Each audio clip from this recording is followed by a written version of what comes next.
Welcome to the Divorce Angel podcast, and thank you for joining us. Get ready to uncover the strategies everyone can implement for successful separation and divorce. This will save you valuable time, money and emotions while learning the secrets to your happily ever after. And now your host, my wife, Tanya Summerton. Hey everyone, and welcome back to the Divorce Angel podcast. I am your host, Tanya Summerton, and for those of you who don't know me, I am the Divorce Angel. I have a program and it's called 5 Steps to a Seamless Divorce, and this program is something that I've put together over a period of time after journeying through divorce myself and realising that really there is no structure involved whatsoever. It doesn't matter what the lawyers tell you, there is probably a bit of there's a formality and there's processes and there's the law that the lawyer needs to follow to get their part of the job done. But the key is that there's no one there actually doing that when it comes to your life. And this is the whole disconnect between divorce that I found, that the most alarming thing was, even though there's one little part of what you're going through is controlled as such, it's controlled by someone else and it's not controlled by you. So unless you put the structure in place and give the instructions to that person, how do they know what you want or need out of your life?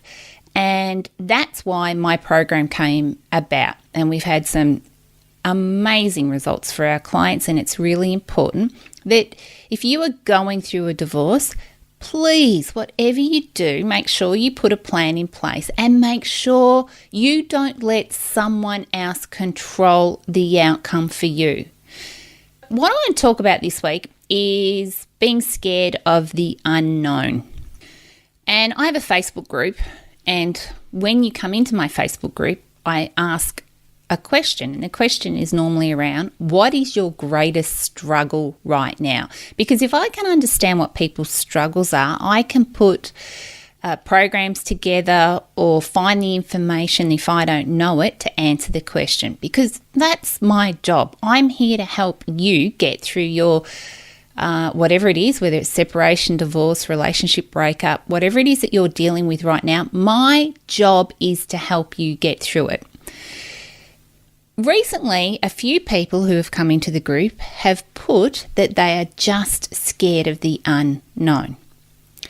And many people stay in unhappy relationships, in unhealthy relationships, because it's easier to stay where you are right now than to go through the pain of getting out of it. So what happens with our mind is our mind sits there and says, oh, okay, even though it could be, or we might be better off if we leave this relationship right now, we know we've got food in our belly. We know we've got a roof over our head. Especially if you're a parent, quite often it goes through a tick and flick sheet of the kids are going to school, the school fees are paid, they're coming home, they're going to their sporting activity, and whilst you and your partner might not be getting along, at least the kids are continuing to just go about their daily routine. And sometimes that becomes the priority, because if you leave, part of the greatest struggle is, well, how do I keep that consistency in their life? How do I make sure that everything for them stays the same? And we sometimes feel like if I do this for myself, I'm being selfish towards them. And this is the greatest fallacy. There's even research on this, that it's simply not true. It's simply not true. The greatest gift we can give our children is showing them how to show up every day and be the best person you can be. How to show up every day and be a leader in your life. To not live a life of unhappiness because it's just the cards you've been given. You know, you need to throw the cards away and pick a new deck, because living in an unhappy environment is not okay for our physical health, our mental health, and definitely not our emotional health. I know what this was like because I've spoken about it before. I used to be this person. I'm not anymore, but I was this person. I stayed for probably, if I really ask myself honestly this question, it was probably 5 years. 5 years it probably took me to really get up the courage to leave. I knew it wasn't okay. I probably knew I'd fallen out of love, but I just kept going around and going through the motions, waiting for some, I don't know if you can imagine a light bulb coming from the sky, hitting me or slapping me and going, wake up, Tanya, this is not okay. Wake up. When are you going to do something about your reality? Like it's not, you're not happy. And when you're living in a house that is on 1.5 acres and you've got a tennis court and you've got a pool and you've got the 2 golden retrievers and you've got the 3 kids at the private school, what is there not to be happy about? And this is the struggle that I had all the time. Why are you not happy? You have got everything that you could need, but you are simply not happy. And I realized all of those things meant nothing. They mean nothing. I mean, obviously, the kids being happy is paramount, but I've learnt now it doesn't matter where your kids go to school. If they want to succeed, they will succeed wherever you send them. But all of those material things, looking back now, they mean nothing. But it took me a long time to realise that.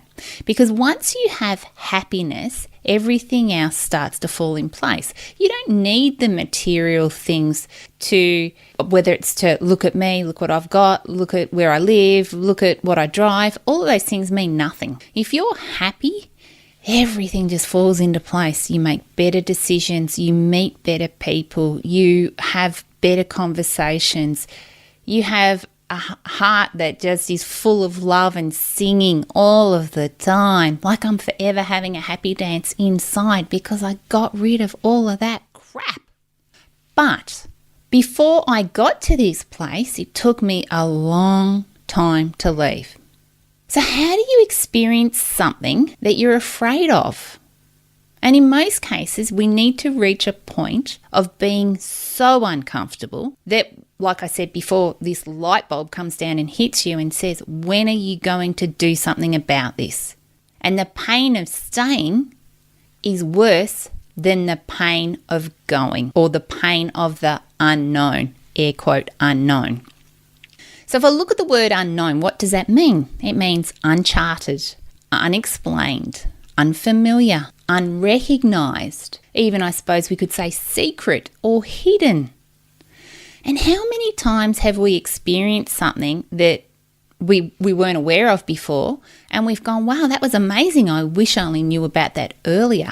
Or there's so many things that are secret from us that if we really knew about them, they would enlighten our life. But whether we're prepared to look for it or we just don't want to see it because of how we've been brought up or how our life has been going along, it's a bit like, when you go to buy a new car and you've picked your colour and you've picked the model of the car and you think, oh, there's not too many of them on the road. But once you've picked it or you've purchased it, all of a sudden you see them everywhere.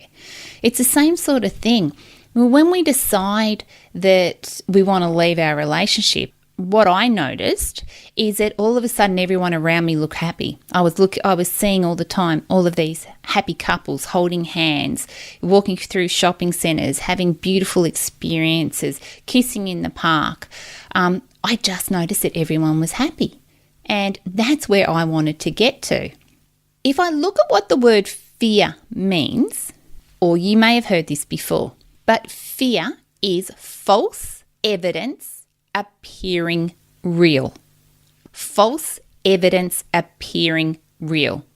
So how much are you worried about right now that you have no evidence or no reason to be worried for?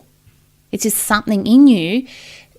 Your body is trying to protect you, and it's saying if you stay where you are right now, you know that you're going to be fed. You know that you're going to have a roof over your head.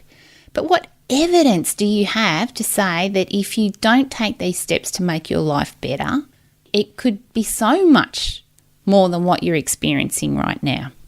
And I was thinking about it this morning, and the words secret and hidden They can be exciting. They don't need to be scary. They don't need to be full of fear. They could be the opposite. And I did a Facebook Live before, and I was talking about the pot of gold at the end of the rainbow. Like, we've all heard about it, the pot of gold at the end of the rainbow. It's elusive, isn't it? What is this so-called pot of gold? And will it answer all of our questions? Will it fulfill all of our needs? And what if we never found it? What if, like I spoke about before, me being on one couch, my ex being on another, what if I just got off that couch and I went searching for this pot of gold, and along the way I never found the pot of gold, but it was so much better than sitting on the couch. Like, at least I was out there doing something about my unhappiness. I was actually out there and I was experiencing things that I wouldn't be if I sat on the couch. And that's how I think my life has actually turned out. When I look back at it now, I had no idea what was going to happen when I left. I was petrified, because the thing is when you lose everything, you've got to come back from a place of, I've got nothing to lose. So because I've got nothing to lose, I'm prepared to make different decisions. In my case, when you've got, the house and the business and the cars and whatever, we worry about, I can't survive without all of those material things. But when you've never lost anything, you don't want to lose that benchmark that you had right then, if that makes sense. So in other words, we always want more, we don't want less. And if we're so worried about losing what we've got right now, we make decisions to not lose it. And we think, well, we need to have all of this right now because we can't go backwards. But I'm here to tell you, you can go backwards and you can pretty much lose it all and you can start again. But the lessons that you've learned and the experiences that you've had are enough to sort of catapult you back up to that same level again and keep you building and moving on from there. Like, there's research that says that people that go through a divorce will take somewhere between 2 to 5 years to rebuild their life again. Most of us going through a divorce are somewhere between our late 30s to 50s. That's where most of us sit. And it's at that stage that a lot of us are making financial decisions. We're thinking about retirement and what that looks like. And the thought of losing that and starting again can be pretty fearful. But the difference is today we have medical breakthroughs that we might live for a lot longer. And you can sit and stay where you are right now, or you can just believe in yourself. You can believe that there's something better on the other side of the unknown. Don't be scared of the unknown. The unknown can be so fulfilling. It can give you so much joy and experiences that you're not going to get by sitting on the couch. So ask yourself, how are you going to continue to live your life either sitting on the couch, or are you going to get off and you're going to go and try and find the pot of gold at the end of the rainbow? Because I'm here to tell you, the journey to find the pot of gold is a lot of fun. And now I'm remarried. It's my husband's birthday tomorrow, so happy birthday, sweetheart. I love you dearly. And my life has never been so good, but I've made the life that I have right now. It is so different to my previous life. It is so different in so many ways. But I learnt from the experiences of my 22-year marriage, and I'm making sure that I do have different experiences right now. I'm in control of my life. I'm in control of my decisions, and you are too. So you don't have to stay where you are right now. You can be in control of your life and decide to do something different. You can decide to do something better. You can decide that fear, false evidence appearing real, has nothing to do with you. That it is just false, and the complete opposite can happen. Okay, now if I can do anything to help you, if this is how you feel, a divorce roadmap is what I do to help my clients get through the unknown, because when you've got a strategy in front of you and you see what the steps are, you can then understand why you need to do what you need to do, and the unknown becomes familiar. Thanks for listening. Have a great day. I'm going out right now to buy my husband a birthday present. Bye for now.